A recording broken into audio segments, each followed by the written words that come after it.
Now we are discussing the unit number 1 of motion of ninth class. We have to revise the syllabus of the unit number 1. In the previous lecture we have revised the topic of distance, displacement, speed, velocities. These basic terms we have to define in the previous lectures. And what is the definition of motion and type of motion. Now we are discussing the average speed and average velocity terms. The average speed. Now we defining average speed.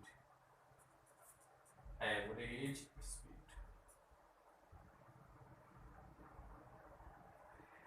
We have already touched that when we are defining the average speed, we have to take the total distance. Total distance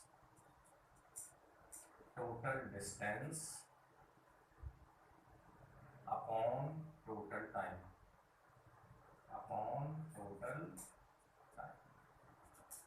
This is the basic formula we have to use in the motion. Average speed is equal to total distance upon total time. Now the another definition of the source, average velocities. When we are defining the average velocity, we have to take the total displacement. We have to take total displacement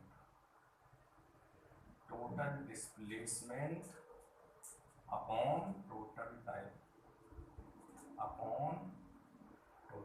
This is the basic definition of the average speed and average velocity.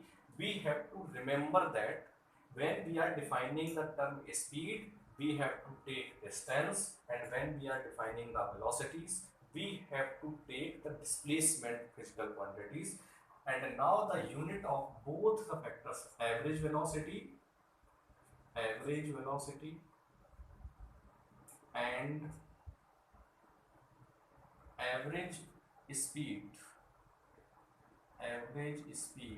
have same unit. And what is the unit of both of them? Unit is meter per second. This is the SI unit.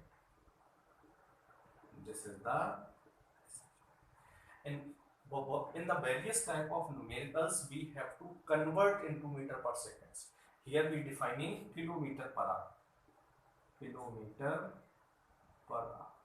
This is also unit. Generally it is seen in the various types of numericals, kilometer per hour, and hence we can convert it into meter per second. So we have seen that there is a multiplying factor of 5 by 18. So we have to, if the speed or average velocity is given in kilometer per hour, we have to multiply by the factor of 5 by 18.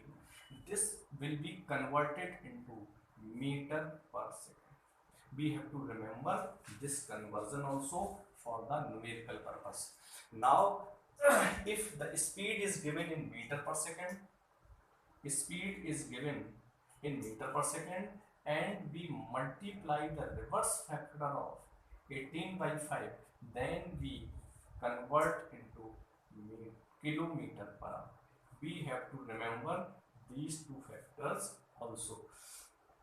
Now we have seen that another things in this, average velocity is a vector quantity, and average speed is a scalar quantity. These things we have to remember related to the average speed and average velocities. Now we are defining the uniform circular motion. If a particle is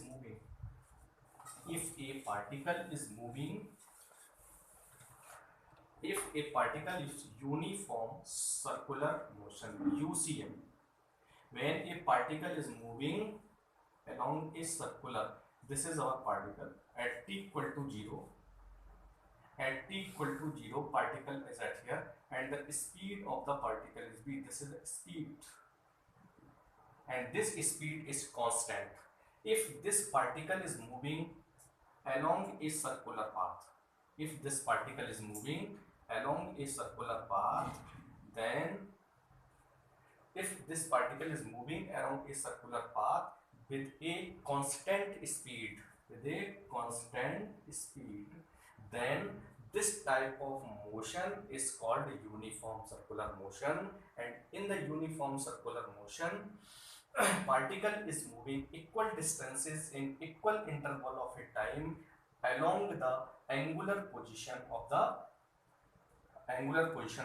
motion. Hence we can say that uniform circular motion is a type of motion in which the particle is moving with a constant speed along a circular path. Then this type of motion is called uniform circular motion.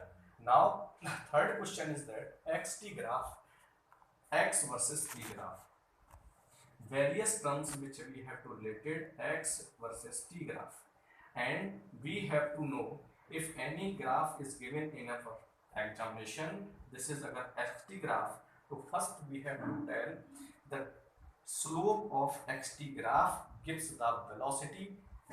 The slope of xt graph gives velocity, instantaneous velocity. First we have to remember these things. And area under xt graph is nothing, no physical quantity. These two terms we have to remember that when the xt graph is given in the numericals, first we have to select the slope of xt graph, and the value of the slope gives the instantaneous velocity at that instant, and area is nothing provided our any physical quantities. The homework is that write all the definitions related to the